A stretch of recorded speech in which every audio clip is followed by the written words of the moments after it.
तो भाइयों, ये वीडियो ना स्पेशल उन लोगों के लिए है जो नई टैक्सी लेके ना गाड़ी चलाना चाह रहे हैं दिल्ली एनसीआर में, ओला उबर रैपिडो में। तो उन लोगों के लिए स्पेशल वीडियो है ये। आप लोग समझिएगा कि मैं क्या कहना चाह रहा हूँ लास्ट तक वीडियो देख के। अगर जो आप लास्ट तक ये वीडियो देखिएगा तो मैं बता दूंगा कि क्या दिक्कत हो रहा है आज के डेट में। तो चलिए शुरू करते हैं। आज के एक एक टॉपिक पे 2-3 टॉपिक है जो मैं आज आप लोगों से बात करना चाहता हूँ। पहला टॉपिक यह है कि अभी के डेट में दिल्ली एनसीआर में ओला उबर का रेट ऐसा है कि ऑटो से भी कम रेट टैक्सी में हो चुका है। ऑटो से भी कम रेट मैं दावे के साथ कह सकता हूँ, क्योंकि मेरे दोस्त लोग जो हैं ऑटो चलाते हैं। मेरे सामने 10 किलोमीटर का मेरा राइड बज रहा था 120 रुपये 25 रुपये का, और ऑटो में 200-200 में वो बंदे राइड एक्सेप्ट कर रहे थे। तो सबसे गंदा तो उबर का है और ओला का है। ओला तो फिर भी कभी कभी सही हो जाता है, लेकिन उबर का तो बिल्कुल मिट्टी पलित हो रखा है। तो भैया, अगर जो नई गाड़ी लेके आप चलाना चाहते हो तो आप ये समझो कि रेट कुछ नहीं है। हाँ, अगर जो आप लेके गाड़ी लो तो जब भी लो डिजायर लो, क्योंकि वैगनार में ना सिर्फ एक ऑप्शन बचता है मिनी का। वैगनार में सिर्फ एक ऑप्शन बचता है मिनी का। अगर जो डिजायर लोगे या ओरा लोगे तो उसमें 2-3 ऑप्शन होता है, तो फिर भी रेट का कुछ हो सकता है।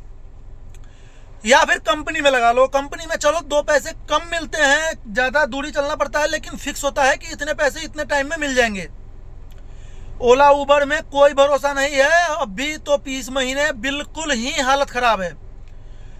तो वो देख लो कि आप क्या कर सकते हो। ऊपर से अगर जो आप गाड़ी लोगे तो कम से कम गाड़ी का किस्त हो गया 15,000, कम से कम मिनिमम कोई भी गाड़ी ले लो 15,000 से 20,000 के बीच में आपका किस्त आएगा, यानी कि 500, 600, 700 रुपये पर डे का आपका किस्त का होगा। अगर जो आप 1.5-2 लाख रुपए अपना जमा करके निकाल रहे हो तो उसके बाद महीने का मान लो 3,000 रुपये तो इंश्योरेंस का हो ही गया, 2500 से 3,000, तो पर डे 100 रुपये वो हो गया। पर डे 100 रुपये आपका यूपी टैक्स हो गया, अगर जो आप यूपी नंबर गाड़ी लेते हो। अगर जो 100 रुपये पर डे का हो गया दिल्ली एमसीडी का, 3,000 महीने का है। उसके अलावा अगर जो हरियाणा का आप टैक्स कटा रहे हो, हरियाणा जा रहे हो, तो उसका 100 रुपये पर डे का हो गया, तो 800 रुपये हो गया। 100 रुपये पर डे सर्विस का हो गया, क्योंकि महीने में आप एक बार सर्विस कराना ही पड़ेगा आपको। और 3,000 रुपये कम से कम, बिल्कुल नॉर्मल सर्विस 3,000 का है। तो ये मिला के आप मान लो 100 रुपये ये हो गया, तो 900, 1,000 रुपये तो ये हो गए। और उसके बाद गाड़ी का और मेंटेनेंस, साफ सफाई। उसके बाद आपसे बोल दूं कि अगर जो कुछ होगा, जैसे टायर घिस रहा है, बाकी कोई गाड़ी में पार्ट्स लगेगा, वो अलग।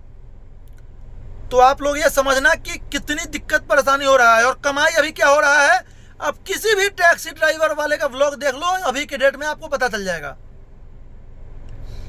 तो मैं वही सच्चाई बता रहा हूँ कि अगर जो नई टैक्सी लेके आप ओला उबर में काम करना चाहते हो तो आप लोग ये वीडियो को देखो, तो पता चलेगा कि आप क्या कर सकते हो। कुछ नहीं कर सकते हो। पर डे अगर जो आप 1500-1600 रुपये, तो आप सिर्फ और सिर्फ सीएनजी और गाड़ी का खर्चा के लिए आपको काम करना ही पड़ेगा। उससे कम में तो आप कुछ कर ही नहीं सकते हो। और उसके ऊपर कम से कम अगर जो आप 8 लाख 10 लाख रुपए का गाड़ी ले रहे हो तो 500 रुपये गाड़ी का हुआ। अगर जो आप मेहनत कर रहे हो 12 घंटे 14 घंटे, क्या आपका दिहाड़ी 1,000 रुपये नहीं होना चाहिए? तो अगर जो आप 3,000 से कम का काम कर रहे हो तो आपका 1,000 रुपये दिहाड़ी अपना भी नहीं निकलेगा। और इन कंपनियों का क्या है, इन कंपनियों को तो अपना ऑफिस में बैठे हैं, कोई मुंबई में बैठा है, कोई चेन्नई में बैठा है, कोई बेंगलोर में बैठा है, उनका अपना हिसाब से रेट चल रहा है। अरे कुछ तो मजबूरी समझो कि ड्राइवर कितना परेशान है, कस्टमर अलग परेशान है। कस्टमर कहता है कि भैया गाड़ी बुक ही नहीं हो रहा है। तो भाई बुक होगा कहाँ से? कोई भी ड्राइवर एक्सेप्ट करेगा ड्यूटी तभी तो बुक होगा। ड्राइवर तो कोई एक्सेप्ट करेगा नहीं 80 रुपये 85 रुपये 75 रुपये 72 रुपये का ड्यूटी। तो कस्टमर इसमें और परेशान होता है। ऊपर से अगर जो कहीं ड्यूटी गलती से भी अपने रूट का है 100-120 का 10 रुपये पर किलोमीटर, 10 किलोमीटर का 100-120 में आप उठा भी लो, जाओगे कस्टमर से बोलेंगे यार तुम लोग उठाते नहीं हो भैया, उल्टा और वो चढ़ जाते हैं। उस समय और ज़्यादा गुस्सा आता है। तो आज के डेट में दिल्ली एनसीआर में नई टैक्सी लेकर सर्वाइव करना बस की नहीं है।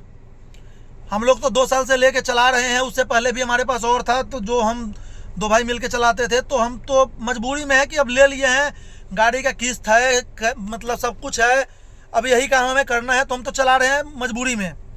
अभी के डेट में 1 रुपये भी नहीं बच पा रहा है सही से, क्योंकि यहाँ कमरे का किराया है, खाना भी है। तो आप लोग सोच लो कि 1,000 रुपये तो मैं गाड़ी का बताया हूँ, उसके अलावा अपना मान लो कम से कम 4,000 4500 रुपये महीने का कमरे किराया है। उसके अलावा पर डे 200-300 रुपये तो खाने में लगते ही लगते हैं, क्योंकि हम रोड पे चल रहे हैं तो इतना तो लगेगा ही। तो चलिए, हमारा यही काम था बताना, हम बता दिए। अब आप लोग देख लीजिए कि क्या करना है, जो भी नई गाड़ी लेने की सोच रहे हैं, और जो भी भाई टैक्सी ड्राइवर हैं, जो भी भाई पहले से गाड़ी चला रहे हैं, वो मेरी बातों से सहमत होंगे। तो भैया आप लोग वीडियो को लाइक कर दीजिएगा, चैनल को सब्सक्राइब कीजिए। ऐसा वीडियो आपके लिए हर दिन, एक तो मेरा फुल वीडियो होता है, मैं पूरे दिन क्या काम किया हूँ, कहाँ कहाँ गया हूँ, कितना फेयर मिला है, और एक ऐसा वीडियो मैं डेली बनाते रहूँगा। अगर जो काम बढ़िया होगा तो मैं बढ़िया भी दिखाऊँगा, अगर जो काम नहीं होगा तो भैया ऐसे ही दिखेगा। तो चलिए, जय हिंद, गुड नाइट।